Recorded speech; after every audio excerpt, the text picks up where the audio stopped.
something.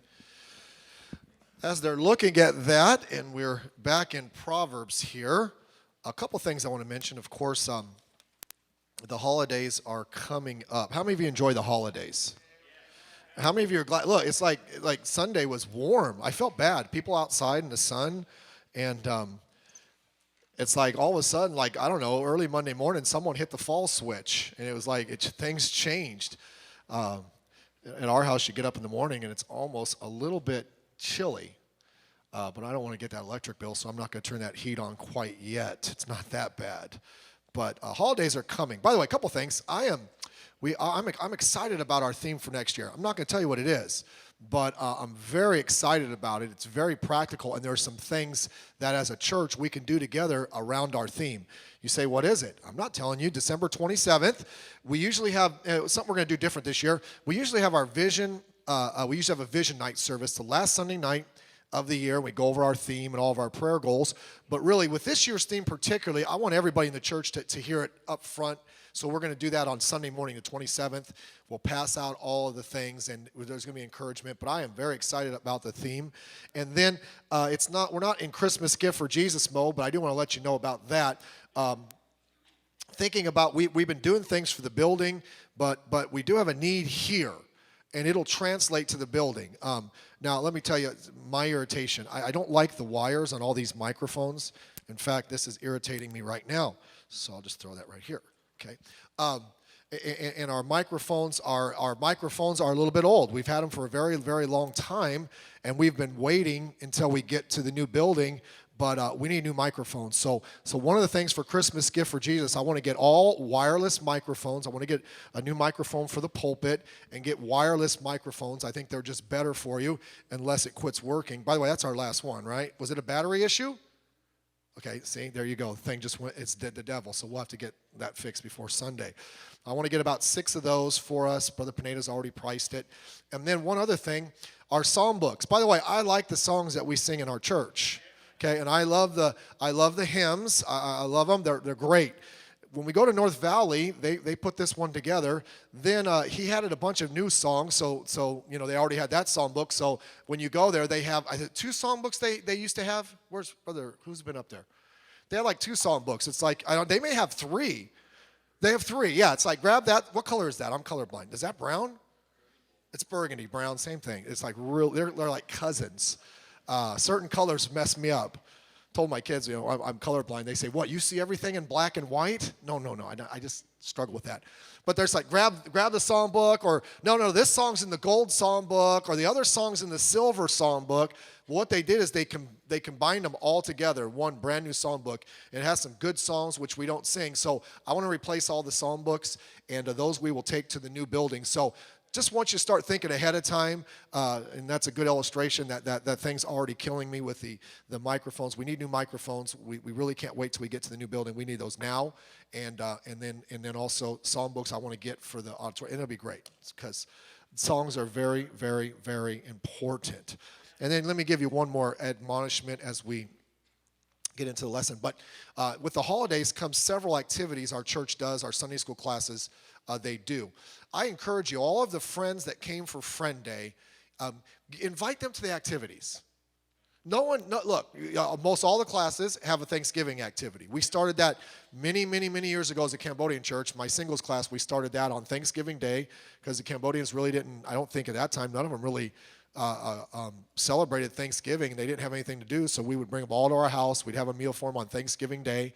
And then it just kind of morphed, and all the other classes, we all started doing that. So we do that, usually on Monday night or Friday night, the classes will do that.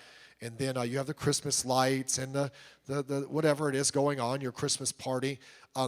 Invite those new people to come. Someone that's new that's coming to church, or someone that maybe has just visited the church. In that kind of setting, they're going to meet the people of the church on a little bit better level. And it just is an encouragement to them. So let's take advantage of the holidays this year, and I've talked too much. Okay, looking at Proverbs, we're talking about finances. And we're looking at wisdom in finances, and I think this might be lesson number 4. And as we've looked in Proverbs, we understand in the verse there, I'm not going to read it, but wisdom is the most important thing. And wisdom in God's word applies to every single area of life. Not just when we think of wisdom, we just think of the spiritual things. Listen, as a Christian, everything we do should be spiritual. Everything we do should come from a Christian mindset, a Christian worldview. And so wisdom applies to every single aspect of life, including money. Money's huge. It's a part of life. You have to live with it. You have to deal with it. You have bills. You have all of that. Relationships and finances and money can kill them if we're not careful. We mentioned that if you boiled them all down, it would come to three. You could boil all the principles in Proverbs, deal with finances to three questions. Why do we want it? That's the motive question. How do we get it? That's the method question. And how do we use it? That's the material question. What are we doing with it? Last time we were together, we did, I think, numbers 9 through 11. We said having wealth doesn't shield you from problems. We said co-signing brings serious problems. We said holding tightly to what you have leads to poverty. Letting go of what you have leads to plenty. Now let's get into some new ones this evening. Number 12. Never put your security and hope in your riches. Never put your security and hope in your riches. Put that security in your relationship with God. Okay? Bring it on up, Jed. No one's going to look at you when you bring that up. Okay?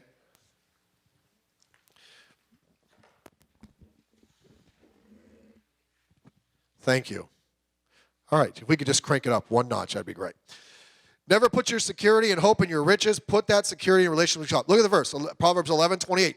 He that trusteth, that's the key word, in his riches shall fall, but the righteous shall flourish as a branch. As we mentioned on many occasions, money is a competing god. The reason money is a competing god is because it promises all of the things that we are to get from God. Now, it's a false god, so it doesn't deliver on those promises. But it is a competing god. One of those things is security. What is he saying here? He didn't say having riches would make you fall. That's not the case. Now, I will say this. When you do have riches, you have to, it can bring you some more temptations into your life. And if you're not careful, there is a temptation there to start trusting in riches and maybe get a little high-minded, which Timothy tells us not to do that. But he didn't say that having riches will make you fall. I'm not against people having money, okay? And if you have money and God's blessed you, the offering plate comes by, okay? And there's a building over there. Look, if God's blessed you, use that for God's, but having it's not the issue. He said that trusting in those riches. What is trust? Trust is an attitude issue. That's what it is. It's ascribing an attribute towards money that God said you ascribe only towards Him. So let's not trust in it. The true deceitfulness of riches is one of them, is that it gives you a false sense of security. It promises those things which can really only come from God. And so our trust should solely be reserved for our God. He's the one. This world is very unstable. And so how do we get through a very unstable life? Well, we put our trust in a very stable God. Well, does that mean everything will always go smooth and straight for us? No, it doesn't mean that at all. But it means that when those rough times come, we have a rock that we can anchor ourselves to that is secure. Money is not that rock. Riches are not that rock. They come, they go, and the important things of life, really, it can't buy you. Matthew 6:24, we've mentioned many times, no man can serve two masters. You can't serve one, the true God. The best verses in all of Scripture about trust were probably spoken in Proverbs chapter 3, verse 5 and 6. What does he say? Trust in the Lord Trust in him. By the way, he's worthy of it. Your security is only as strong as what it is attached to. If our security is attached to our God, and I like the way Psalms mentions God as being a rock, if our security is attached to that rock, we can be secure because God is secure. But if our security is attached to something which isn't secure, it's very weak at best. Trust in the Lord with all thine heart. I mean, if you did a study in the Bible, the word all thine heart, all your heart. God doesn't want, why do we give God less than he deserves? God deserves it all. Now, I understand we struggle in our life, but listen, God ought to get everything from us. We ought to just go all in on God. Why do we hold back? Because what we really say we believe, we have a hard time putting into action. When the rubber hits the road, trust in the Lord with all thine heart, and lean not unto thine own understanding. That's why right there, because inside of us, we have our own thoughts we want to follow. And we sit here and say, you know, money isn't everything, but in our life, we say something completely different. But we lean to our own understanding. In all thy ways acknowledge him. Make him known, and he shall direct thy paths. Those would be just good verses to base your life on. Just trust in God with all your heart. Don't lean to what you're thinking. In all your ways, just acknowledge him. He's it. He's everything. And he directs your path. There's security in knowing you're going down the right path. Number 13. There is a right way and a wrong way to obtain money. And if obtained in an undeserved or lazy manner, it will be wasted. Now think about that. There is a right way and a wrong way to obtain money. And if obtained in an undeserved or lazy manner, it'll be wasted. Proverbs 13:11. Wealth gotten by vanity shall be diminished. Doesn't last. Floats away. Vanity is an empty method, a wrong way. God doesn't just teach us about how to handle our money. God teaches us how to get it in the first place. Very important. Just as important as what happens once we get it. There's a right way to get it. There's also a wrong way.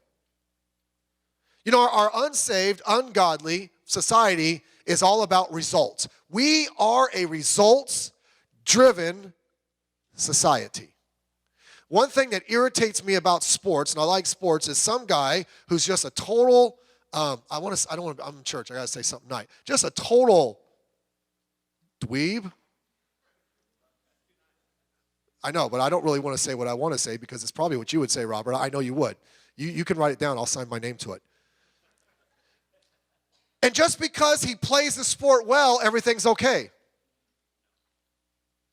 Remember years ago, there was a guy named Lawrence Phillips. He's in jail now. He's a running back for Nebraska. While he was in college, he scaled a 3-story apartment building to get into his girlfriend's house to beat her.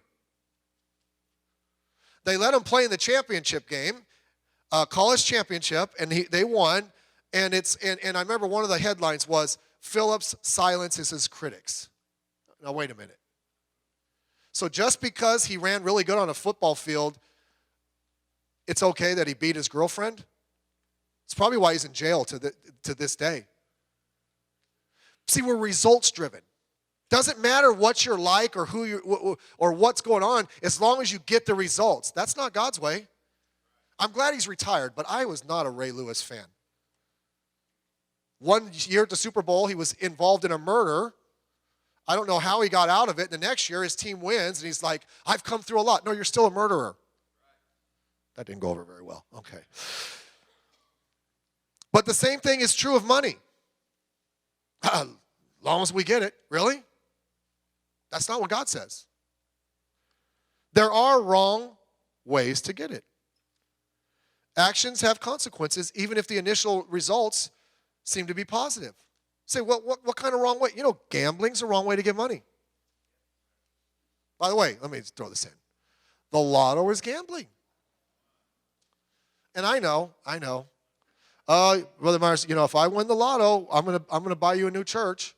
Man, you don't even tithe now. Okay? Look, if that's what you're thinking, if you win the lotto, you're gonna buy me a new church. First of all, I don't need a church. It's not my church. It's secondly, just put money in the offering plate for the building now. I'd rather have $5 now than your fairy tale 13 million later. Okay?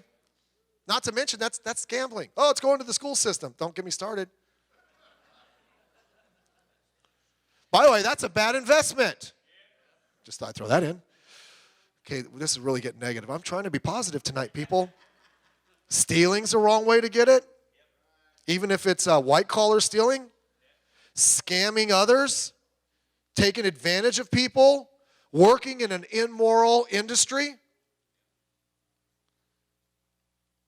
Well, I need a job. I'm going to work at Budweiser. Bud Dumber. It's not wiser. I wouldn't do it. Okay, it's getting real quiet. Get rich quick schemes. Let me explain something to you. I'm not talking about this, but a pyramid scheme is mathematically unsustainable. Well, I get money for every person I get in. Pretty soon that dollar's going to 150 people. That's impossible, even if they all get 1 penny. Ponzi schemes, which those don't work anyhow. But hey, I know you're going to get the email. Hey, make $5,000 in 30 minutes a week. The only person making $5,000 in 30 minutes a week is the person that's spamming you. Okay? How to make $5,000 and not do anything? Send me a check for $5,000. Well, of course. There is no get rich schemes. We're always trying to find a shortcut. There is no shortcut. Sometimes we pressure others for personal profit. Don't sacrifice your character for cash. By the way, you can be a Christian and a salesman. If I worked somewhere where I was a salesman and I had to lie to get you to do what I wanted you to do, that's deceitful. By the way, I shouldn't do this. It was probably unchristian, but you pray for me. Mormons came by my house one time. They knocked on my door, and I knew they were Mormons. I mean, come on. And I'm like, I thought, said, hey, let me just go ahead and just before you say anything, just let me know. Let me just let you know I'm a Christian. And they made a mistake. They said, me too. Well, I'm like, you want to go there? I'll go there. I said, okay. And I said, I just want to tell you, I believe in Jesus. And they said, me too. And I said, I believe in the Bible. And they said, hey, me too. And I said, I believe the Bible is the Word of God only. And they didn't say anything. I said, how come you didn't say me too? And the coffee was not good. And I was working at home, I said, the fact of the matter is, you're a Mormon. And you lied to me so I would listen to you. I said it nicely. I said, I'm a Christian. I knock on doors too, and I would never tell someone I'm a Mormon just so they would listen to me. So you might want to think about that. Now, I said that because I was trying to prick at their conscience. I wanted to walk away and think, maybe he's right. If I have to lie to get people to listen to me, maybe I should think about what I'm trying to push. Now, salesmen do that kind of stuff all the time for personal profit. I remember a guy used to sell cars, and he's like, whenever someone comes in, say, how would you like to trade in your car? And they'll say, what kind of car you got? And he said, no matter what kind of car they had, he said, I know someone that's looking for that very car. Now, he said, I'm not lying because the guy we sell our cars to will buy everything. I'm like, man, you're lying. Okay, let's not lie. I think you can be an honest salesman. And by the way, God will probably bless you and you'll get more sales. You say, but my product's not that good, then you shouldn't be selling it. Okay, that was free. We got to move on here. I'm not going to have any friends left. There's wrong ways. By the way, there's consequences when we get money in the wrong way. We erode our character. By the way, some of these things, there's a possibility of addiction, gambling and so forth. Some of these things will hurt your family. They'll hurt your marriage. Don't take shortcuts. Why do we want to take shortcuts? And why will we do anything to get money? Because go back to number one. We put our security, or not number one, whatever number it is in the paper. We put our security in money. So if our security is wrapped up in how much we have, we will do anything we can to get it, even if it's immoral or wrong. We need to be careful about that. I mentioned the lotto. 1988, there was a pastor in Chicago, Illinois. His name, Chicago, Illinois. The S is silent, by the way. Jim Springfield. He used to preach against the lotto. You know, the whole thing. Lotto is tax for people that are bad at math. You know, all the whole 9 yards. And he's preaching against it. He preached against it for years. In 1988, his wife Barbara won $1.2 million in the lotto. Yeah. They asked her about it, and she said it was a blessing. Here's what he said to the newspaper. The book of James says all good and perfect gifts come from above. I agree with her that this gift was good and perfect. He had a change in his theology. Why? You know why he changed his theology? I can think of 1.2 million reasons. That's how we are. Proverbs does say that when we obtain wealth in a wrong manner, it won't last. You know, one of the reasons why is this. If we don't have the character to get money in the proper way, we don't have the character to handle it the proper way. Right? That's it. It's all a matter of character. I would rather have less and earn it properly than have a lot and tear at the fiber of my moral character. Now, what's the flip side of this? Number 14. Money obtained by hard work or diligence will increase. Money obtained by hard work or diligence will increase. The flip side of verse 11 is, wealth gotten by vanity shall be diminished, but he that gathereth by labor shall increase. This is the right way to get it. Work for it. Okay? Look, you say, I need money. Here's what you do. Go get a job. Fill out an application. Talk to people sometimes. Man, I'm struggling getting a job. And it depends on what kind of mood I'm in. I'm moody. Pray for me. I'm looking for a job, and that's great. I'll say, how many applications did you fill out this week? Okay. When I was first married, I had a job, and my buddy got me a job at another place, fill out application. He said, come in. The guy said he's going to hire you on this date. He knew the guy in human resources. I gave 2-week notice at my job. I go for my new job. During that time, during the 2 weeks, while I didn't notice, they flipped supervisors. And the supervisor started disliking the college students where I went. He was trying to get rid of them.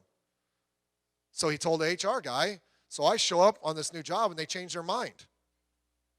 Well, that's a blessing. But when I didn't have a job, you know what I did? I made a job out of finding a job. I was just out, the time I should have been working, I was just out looking for a job.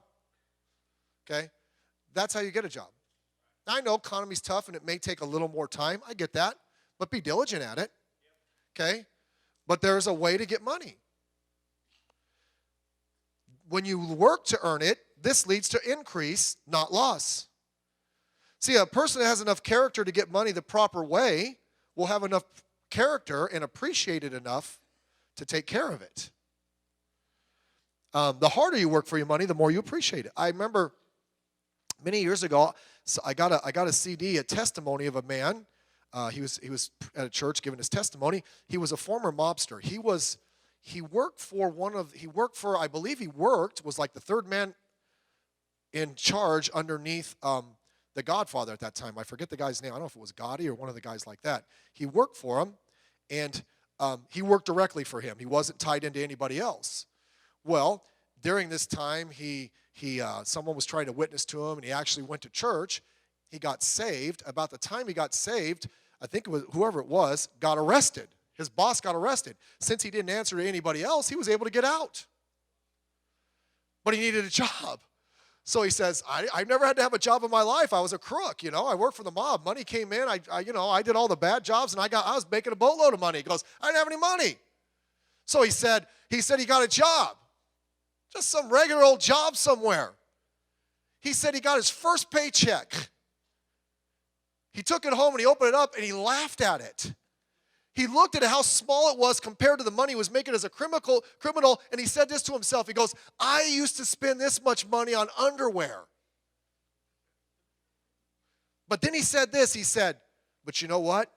He says, I felt so good about that check. Because for the first time in my life, I earned it.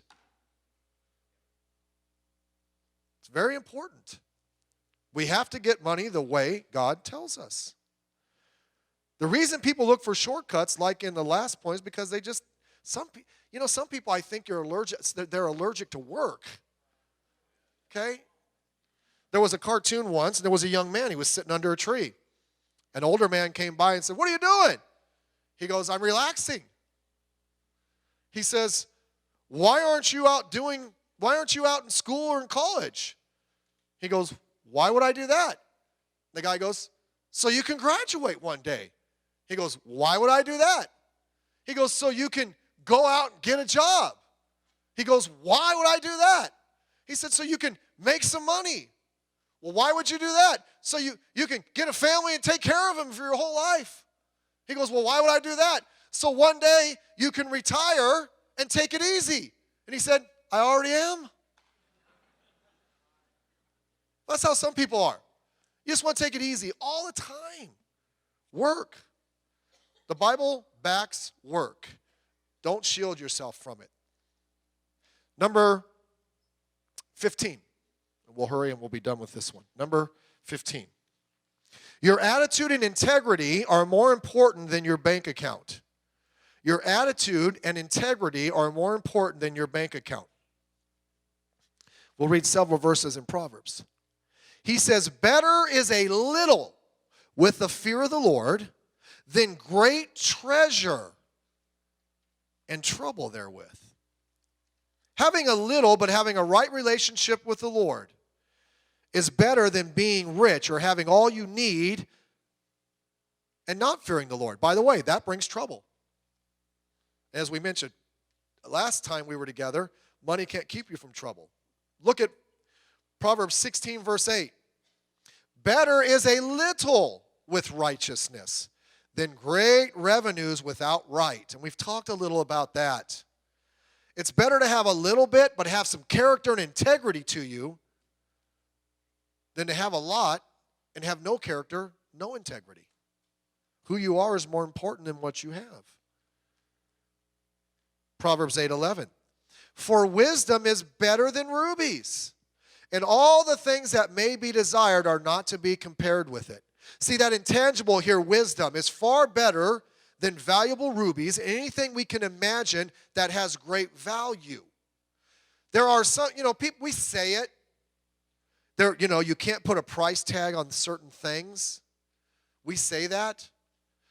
But in reality, do we live that? If you could have wisdom and have the kind of life that pleases God, would you have that if it meant that you only had a little? And I'm not saying, if you live for God, you're going to only have a little. I'm just saying. Would that be okay with you? Well, if you have God's mentality, it would be. Proverbs 8, verse 19 to 21. My fruit, wisdom speaking here, is better than gold, yea, than fine gold, and my revenue than choice silver. I lead in the way of righteousness in the midst of the paths of judgment, that I may cause them that love me to inherit substance, and I will fill their treasures. By the way, Solomon knew what he was talking about. Solomon, you say, well, that's easy for Solomon because he had lots of money. Can I just tell you something? He lost his integrity and his wisdom later on in life. And he realized it too late that that was more important. Now, he did write Ecclesiastes for us, which can be depressing if you read the first part. But if you read the second part, he gets it together and he lets you know what's the important things in life. Let us hear the conclusion of the whole matter. Fear God and keep his commandments, for this is the whole duty of man. He got it. And he's somebody that lived it. So we ought to listen to him. Wisdom bears fruit. It shows us what something is really like, or what someone is really like. Proverbs chapter 16, verse 16. How much better is it to get wisdom than gold, and to get understanding rather to be chosen than silver? The old bumper sticker that it's not around anymore. He that dies with the most toys wins. Wins what? You're dead. And you know who gets those toys? Your wife's new husband. He gets all of it. Okay? But what kind of philosophy is that? I'm going to get all I can while I'm on this earth and die? You know, eternity is a really long time. Really long time. You might want to get life on this earth right. What's the best choice? Wisdom. Proverbs 28:6, better is the poor that walketh in his uprightness than he that is perverse in his ways, though he be rich. Again, the choice here is around who you are, not what you obtain. Hey, here's an idea. Let's quit judging people by what they have. Quit looking at the bozos that play sports and all these athletes, and just because they have money, they have the cars, and they have bling bling and all the garbage, and think, wow, they really have it. No, they don't. That's a facade. By the way, if they really have it, how come they go from spouse to spouse? How come they have children everywhere? How come they have problems? How come they go out and do the most ridiculous things? Obviously, money's not the answer. It's about who a person is. I don't care if they have $50 million. If they're a godless individual, I don't want to be them. I don't. Okay? Now, the key word in all these verses is the word better. It's better. Look at the word. Better. It's a comparative statement. Better. Better to have a little and be right than have a lot and not be right. It's better. It's better to have wisdom than it is to have resources. Better. Now, if you ask the average person, say, what do you want in life? If you could have the average or you could have the better, what would you rather have? Better. Look, if you came to me, said, listen, I want to give you some money. By the way, we can line up right after the service. I'll be right here. And you said, you know, you can have $5, you can have 50. Now, I'm not the sharpest knife in the drawer. I get it. But I do know 50 is better than 5. Are you with me? If someone said, I want to give you a car. You can either have a Chevy, or you can have a Ford Fiesta. Thank you. Okay, no, let's really go back. You can have a Pinto. How many of you know what a Pinto is? I kid you not. I put it on Instagram years ago. I was walking my car, and there was an old Pinto out here fully restored. I mean, brand new paint job. I'm like, you've got to be kidding me. Who would waste money? I wouldn't even spray paint a Pinto. I wouldn't paint it with a paintbrush by hand. Anyhow, let's get back to the story. You'd rather have a Chevy or a Ford Pinto. Come on. I'd rather have a Chevy. It's better. People say, you know, I want the best out of life. And then we go and try to find it without following God. God tells us what's better. Life is not built around what you have. Now, if God blesses you financially, great, but be attached to God and give and be generous and do all those things. But be attached to God because it is better. Solomon knew what he was talking about. Better. You ever hear the phrase, less is more? That comes from a poem. The poem is from a man named Robert Browning. It's called The Faultless Painter. It's about a famous Italian painter. He produced faultless paintings. His paintings were considered pretty much perfect. But he took his time. He didn't produce as many. And because he took his time, he didn't produce as many in his life. And in the poem is saying that because he took his time and didn't produce as many, less is better. Less is more. Sometimes that's true in life. Remember we read a few weeks ago in Ecclesiastes, the more you have, the more there are that devour it. Sometimes it can be a curse, especially if it starts to get us to shift and to drift away from God. Better. Whenever we fall for something in place of God, we're being deceived. Whenever we are. And money just has that way, if we're not careful with our attitude. Financial problems are a very stressful part of life. Stressful to a relationship. How many marriages really finances play a part in them falling apart? But you know why? Because people fall for the lie of money. It becomes a little bit too consuming for them. And it starts to shade all the relationships and everything that's going on. But we think that it solves problems. If we don't have the right attitude about it, if we're not getting it the correct way, if we're trusting in it, it causes a lot more problems than it solves. Am I against money? I'm not against money. Okay? That's why we pass the offering plates. But I'm against the wrong attitude. But you know what they say, and we're done. Is it wrong to have money? No. But it's wrong when money has us. And we got to constantly fight that. And let's make sure we do. Let's pray.